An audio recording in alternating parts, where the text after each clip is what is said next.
Tuwing ika-3 ng Marso, ipinagdiriwang sa Japan ang Ina Matsuri o kilala rin sa tawag na Girls' Day or Dolls Festival. Ipinagdiriwang ang okasyon na ito bilang pagpapasalamat sa masaya at malusog na buhay ng mga batang babae sa Japan. Pinaniniwalaan na ang Hina Dolls ang siyang sumasanggalang sa lahat ng masamang elemento sa mga batang babae sa bansa. Isa ang batang si Koko Shimizu sa mga batang nag-celebrate ng araw na ito sa kanyang nursery school. Matapos ang nasabing event sa paaralan, sinundo siya ng kanyang ina sa eskwelahan. Nang makarating sa kanilang bahay, nagpunta naman sila sa Big A Shimizu Bypass Store upang mamili ng ilang kakailanganin sa kanilang bahay. Kasama nila doon ang kanyang amang si Shichiro at ang isa pa niyang kapatid na lalaki. Nang makarating sa tindahan, naging abala ang mga bata sa pagtitingin ng mga libro sa book section ng tindahan, habang namimili naman ang kanilang mga magulang. Lumipas ang ilang sandali, lumapit ang 3 taong gulang na si Koko sa kanyang ama upang magpaalam na pupunta siya saglit sa banyo. Nang mga oras na ito, nasa counter na si Shichiro. Hindi na siya makaalis dahil nagbabayad na siya ng kanyang pinamili. Sinabihan niya ang anak na maghintay ng saglit upang masamahan niya ito sa banyo, ngunit hindi nagpapigil ang anak. Kumaway ito sa ama at dire-diretsyong nagtungo sa banyo. 15 metro lamang ang layo ng nasabing banyong ito sa counter kung nasaan si Shichiro. Sinundan ni Shichiro ng tingin ang anak at iyon na nga ang huling beses na nakita niyang buhay ang kanyang mahal na anak na si Koko. Matapos ang 2 minuto, dali-dali nang pumunta sa banyo si Shichiro upang sundan si Koko.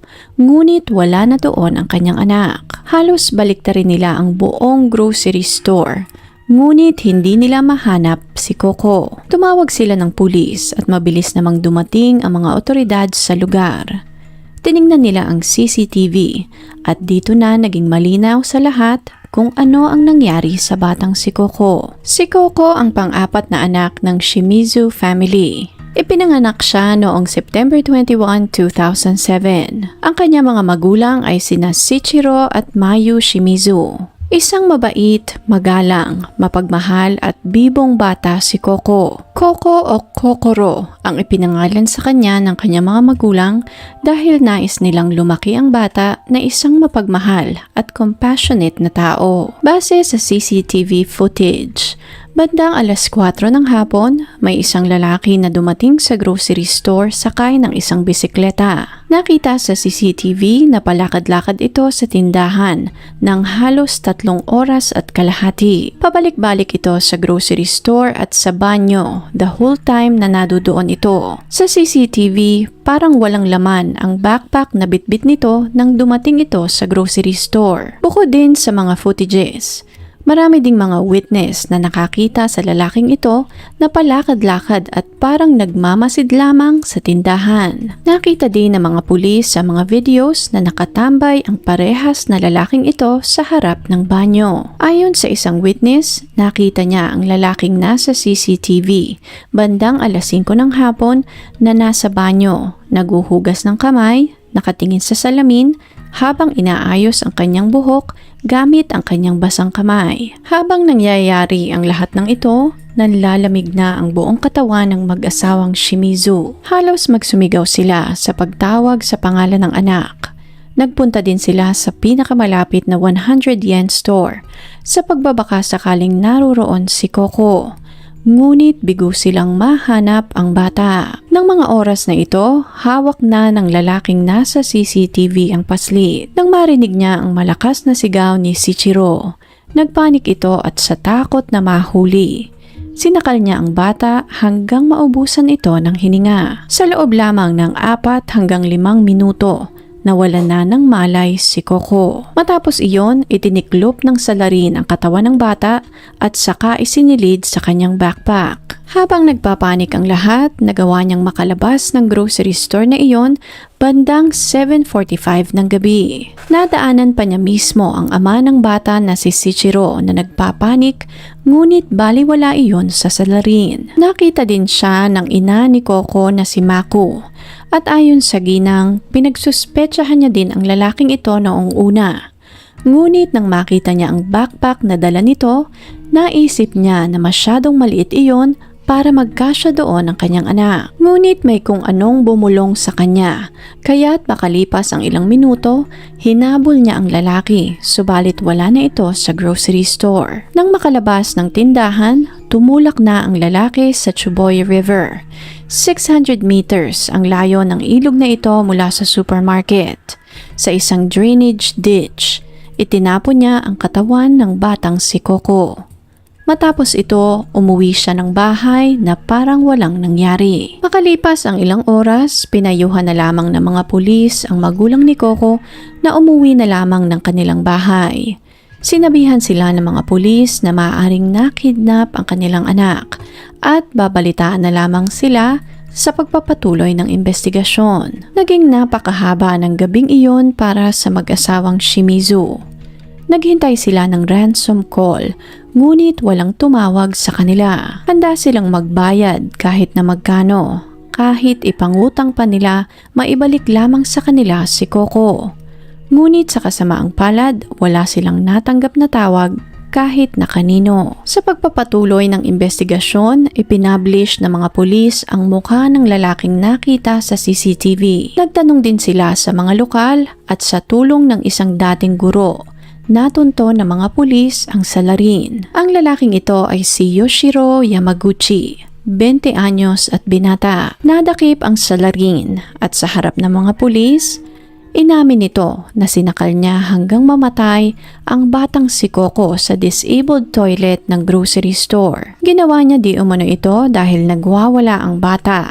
At sa takot mahuli, sinakal niya ang bata hanggang maubusan ito ng hininga. Inamin niya din na inilagay niya sa kanyang backpack ang bata at saka itinapon ang katawan sa may drainage ditch sa may ilog. Matapos ang revelasyong ito, dinala nila si Yoshiro sa ilog at doon natagpuan nila ang wala ng buhay na katawan ni Coco. Dito na ipinatawag ng mga pulis ang mag-asawang Shichiro at Mako. Ayon sa testimonya ni Shichiro, ni hindi man lamang sumagi sa utak nila na wala na ang kanilang anak. Nang makarating sila sa istasyon ng pulis, dinala sila ng mga otoridad sa madilim at malamig na basement ng istasyon. Doon, nakita nila ang isang maliit na lamesa. May balot itong kulay berdeng kumot. Noong una, akala nila ay mga gamit lamang iyon ng kanilang anak. Ngunit nang iangat na nila ang kumot, tumambad sa kanila ang halos kulay ubi ng katawan ng kanilang mahal na anak na si Coco. Hindi maipaliwanag ni Shichiro ang nararamdaman niya ng puntong iyon. Paghihinagpis, galit at pagsisisi. Lumong-lumo ang mag-asawa dahil unti-unti nang nagsisink in sa kanila na wala na ang kanilang anak. Sinisi ni Shichiro ang kanyang sarili dahil kung hindi dahil sa kanyang kapabayaan, maaaring buhay pa rin ang kanyang anak. Kasama lamang nila si Coco sa grocery store ng nakaraang araw. Malakas, masigla at madaldal. Ngunit bakit ng puntong iyon ay nakahiga na ito sa maliit na lamesa sa madilim at malamig na basement na iyon at hindi na humihinga. Hindi nila matingnan ng diretsyo ang mukha ng kanilang anak.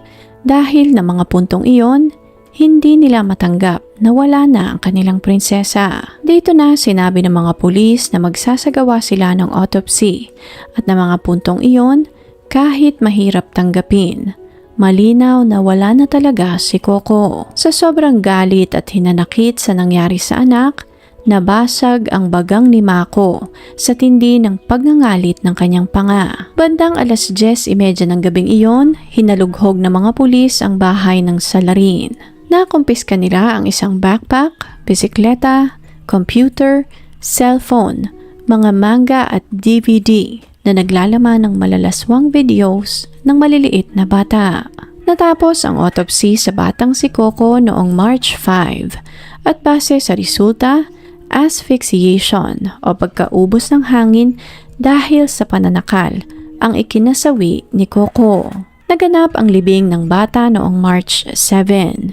Sa lamay, hawak ng mag-asawang Shimizu ang larawan ng anak, pati na rin ang paborito nitong manika. Ayon kay Shichiro, habang minamasdan niya ang kanyang mga kapamilya at mga kaibigan na umiiyak sa lamay ng kanyang anak, hindi niya napigilang sisihin ang kanyang sarili sa pagkamatay ni Coco na hindi niya nagampanan ng maayos ang responsibilidad ng isang ama na proteksyonan ang kanyang mga anak.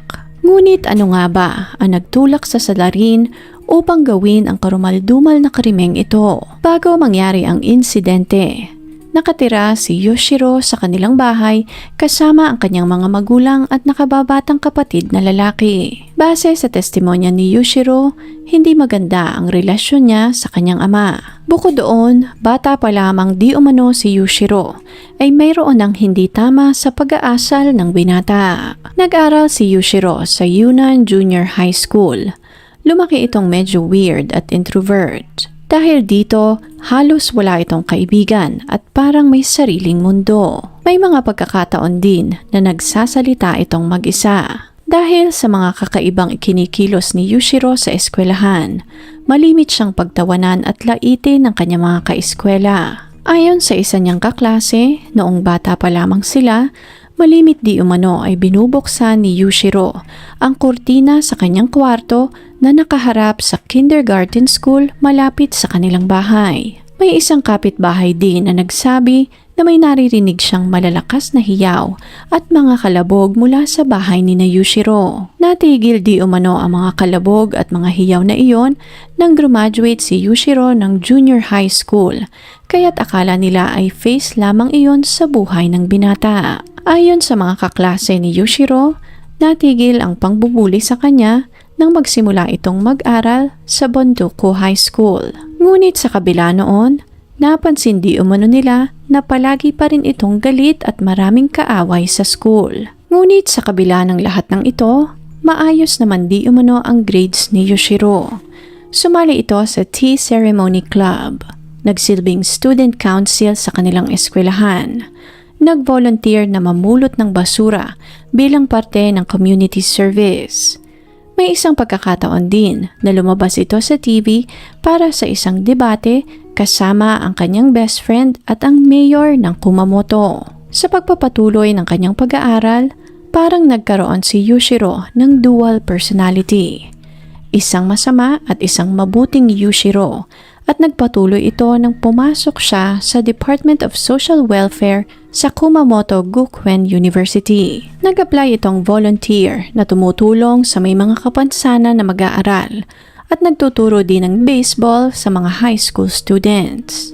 Sa tuwing tatanungin naman siya ng mga kaklase kung ano ang tipo niya sa mga babae, very vocal ito at sinasabing mga paslit at mga batang babae ang kanyang natitipuhan. Dahil sa mga pahayag na ito, kumalat sa buong university na si Yoshiro ay isang lolicon. Ang ibig sabihin ng lolicon sa Japan ay mga content o mga palabas kung saan tampok ang malalaswang video ng mga bata kalimitang makikita sa mga anime o manga. Sa kasamaang palad, kahit na sobrang nakakabahala ang mga pahayag na ito ni Yoshiro, walang naglakas loob na makialam.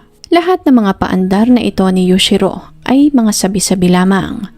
Bago mangyari ang insidente, malinis ang records ni Yoshiro. Ngunit lumala ang lahat nang sumapit ang June 2010 nang pumanaw ang pinakamatalik niyang kaibigan dahil sa isang malalang sakit. Ang kaibigan niyang ito ang may positive influence sa binata. Nang mamatay ang kaibigan, mas lalong nadiskaril ang pag-iisip ni Yoshiro. Palagi na itong nagka-cutting classes at kalaunan ay hindi na rin pumasok sa eskwelahan. Dahil dito, mas lalong nalulong si Yoshiro sa panonood ng mga malalaswang palabas at manga. Nalulong din ito sa mga online games at dumating sa punto na hindi na nito alam ang pagkakaiba ng realidad at ng virtual world. Hindi rin nakatulong ang palaging pagkakagalit nilang mag-ama.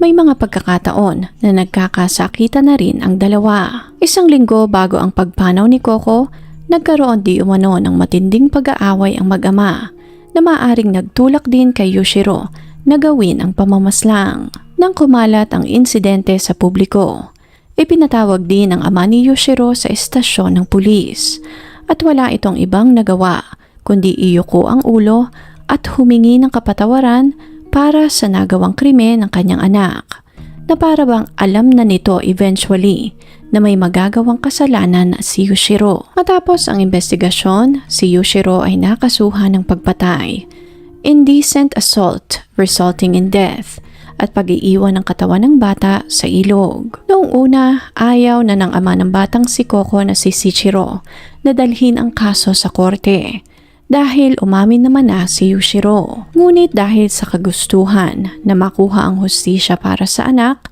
sa huli pumayag na rin si Shichiro na ipagpatuloy ang trial. October 17, 2012, nangyari ang unang hearing sa Kumamoto District Court sa ilalim ng pangangasiwa ni Judge Yoshimichi Matsuo. Not guilty ang hiyaw ng depensa. Ayon sa kampo ni Yushiro, hindi di umano sinasadya ng kanilang kliyente ang pamamaslang. Nagpanik di umano ito at hinawakan lamang ang balikat ng bata. Ngunit dahil nagpumiglas ito, dumulas di umano ang kamay ni Yushiro sa lieg ng bata. Isang eksplenasyon na walang sino mang nasa tamang pag-iisip ang tatanggap. Parusang kamatayan ang hiyaw ng mga magulang ni Coco para kay Yushiro. Ayon sa kanila, hindi na ito nararapat pa na makalaya dahil maaaring mambiktima na naman ito ng mga bata. Sa durasyon ng trial, walang kahit na anong emosyon na mababaka sa mukha ni Yushiro. Nakatungo lamang ito sa kanyang upuan. Walang kahit na anong pagsisisi sa kanyang mukha. Matapos ang trial, si Yushiro ay nabigyan ng parusang habang buhay na pagkakakulong. Nang sumapit naman ang November 8, 2012, sinubukan ng kampo ni Yushiro na umapila, ngunit hindi ito pinagbigyan ng korte. Ayon sa kanila, si Yushiro ay mayroong Asperger's syndrome, isang neurodevelopment disorder kung saan ang isang tao ay mayroong strong intellect, ngunit nahihirapan itong makipag-communicate ng normal sa mga taong nakapaligid sa kanya. Usually, ang mga taong may ganitong karamdaman ay may kakaibang body language at facial expression, may kakaibang titig, minsan ay monotone ding magsalita. Mabilis din silang ma-obsess sa isang bagay, katulad ng nangyari kay Yushiro sa pagkakalulong nito sa mga malalaswang palabas at manga. Ayon sa Ministry of Japan, ang average length ng pagkakakulong ng mga taong may life sentence ay 32 years at may maliit na porsyento sa mga presong ito ang nabibigyan ng parol. Kung mabibigyan ng parol si Yushiro, makakalabas siya ng kulungan ng taong 2040 at sa puntong ito, halos 50 anyos na siya. Matapos ang trial, nagpadala ng sulat si Yushiro sa mag-asawang Shichiro at Mako. Natanggap ng mag-asawa ang sulat, ngunit nagdesisyon silang huwag basahin iyon ng ilang taon. Nang mga puntong ito, hindi pa rin nila matanggap ang pagkamatay ng kanilang anak. Sa durasyon ng trial, ilang beses na naospital si Shichiro dahil sa sobrang sama ng loob. Taong 2018 na, nang nagdesisyon si Shichiro na basahin ang sulat ng taong umagaw sa buhay ng kanilang anak. Hindi na isa publiko ang sulat na ito, ngunit ayon kay Shichiro, ibinigay niya ang sulat sa kanilang abogado at inutusan itong sunugin ang sulat sa araw ng kanyang kamatayan. Ayon sa ama ng biktima, hindi na dapat pang mabasa ng kanyang asawang si Mako ang sulat ng taong pumatay sa kanilang anak. Matapos ang lahat, lumipat ang pamilya ni Coco sa bahay ng kanyang lolo at lola upang malayo sa atensyon ng publiko. Ngunit unti-unting natabunan ang kasong ito dahil nagkaroon ng napakalaking tsunami sa Japan ilang araw lamang ng pagpanaw ni Coco. Sa kabila ng suporta ng mga tao sa mag-asawang Shimizu, naroroon din ang mga taong patuloy ang paninisi sa mag-asawa na masyado di umano silang nagpabaya kaya't nahantong sa ganoong sitwasyon si Coco. Dahil sa paninising ito ng mga tao, may punto sa kanilang buhay na gusto na lamang nilang magkitil ng buhay. Sa tulong ng mga victim support group at ang pangako na mabigyan ng magandang kinabukasan ang iba pa nilang anak, nagdesisyon ang mag-asawa na magpakatatag sa kanilang buhay. Bukod sa mag-asawa, hindi rin nakaligtas sa stress at depresyon ang isa sa mga kapatid ni Coco. Nawalan ito ng pandinig dahil sa sobrang stress na kinaharap ng kanilang buong pamilya. Nahulog din sa depresyon ang isa pang kapatid ni Coco na kasama niya sa grocery store dahil sinisi nito ang kanyang sarili sa sinapit ng kanyang kapatid. Ngunit hindi sila pinabayaan ng Diyos na may kapal. Sa pagdaan ng mga taon, unti-unting naghilom ang mga sugat. Nagpatuloy sa buhay ang mga kapatid ni Coco at kasalukuyan ay maayos na din ang tayo nila sa buhay. Katulad ng kanilang mga magulang, sumali din sila sa mga crime victim support group na naglalayong tulungan ang mga taong katulad nila na may mga kapamilya na nawala dahil sa karahasan. Kung si Shichiro lamang ang masusunod, wala siyang ibang nais gawin kundi sisihin ang salarin. Ngunit alam niya na sa langit, nakangiti si Coco dahil alam ng kanyang bunso na naging isang mabuti siyang ama. Taong 2023, lumahok si Shichiro sa Kumamoto Castle Marathon. Suot ang t-shirt na may nakatatak na pangalan ni Coco. Ang kanyang ina naman na si Mako, piniling huwag pagupitan ang kanyang buhok simula nang pumanaw si Coco. Ayon kay Mako, palaging hinahawakan ni Coco ang kanyang buhok at pinili niyang panatilihin ang haba nito, tanda ng pagmamahal niya sa anak. Ayon sa isang interview ng mag-asawa, 13 taon na simula nang iniwan sila ng kanilang anak. Ngunit bawat araw ay panibagong araw ng pag-asa. Sa ika-3 taong anibersaryo ng pagkamatay ni Coco, nagdesisyon si Shichiro na magbigay ng mga speech sa buong Japan patungkol sa importansya ng buhay ng tao. Sa loob ng 10 taon, nakapagbigay si Shichiro ng higit 300 lectures sa buong Japan sa paggunita sa maigsi ngunit napakakulay na buhay ng kanilang anak. Dalangin ni Shichiro na sanay sa ginagawa niyang ito, hindi makakalimutan ng buong mundo ang kanyang munting prinsesa, ang mabait at mapagmahal niyang si Coco. Sa ika-13 anibersaryo ng pagkamatay ni Coco, nagdesisyon si Mako na putulin na ang kanyang buhok. Unti-unti, dahan-dahan, tanggap na ng pamilya na wala na ang kanilang anak. Ayon kay Mako, pakiramdam niya ay okay na siya. Araw-araw ay may bagong pag-asa. Panahon na para tuluyan na magpahinga ang kanilang anak. Hanggang sa kasalukuyan, araw-araw pa rin kinakausap ni Mako ang larawan ng kanyang anak na si Coco. Katabi ng larawan na ito, ang Hinamatsuri doll na ginawa nito sa eskwelahan ng araw na mawala ito. Matapos ang 13 taon, finally, nakausad na ang Shimizu family. Dalangin na sana'y nabigyan nila ng hustisya ang pagkamatay ng kanilang mahal na anak na si Coco. Kung interesting po ang kasong ito para sa inyo, please leave a comment and share your thoughts sa comment section below. Please click on the subscribe button and notification bell as well para updated kayo sa mga susunod pang videos. Salamat po and see you on the next one.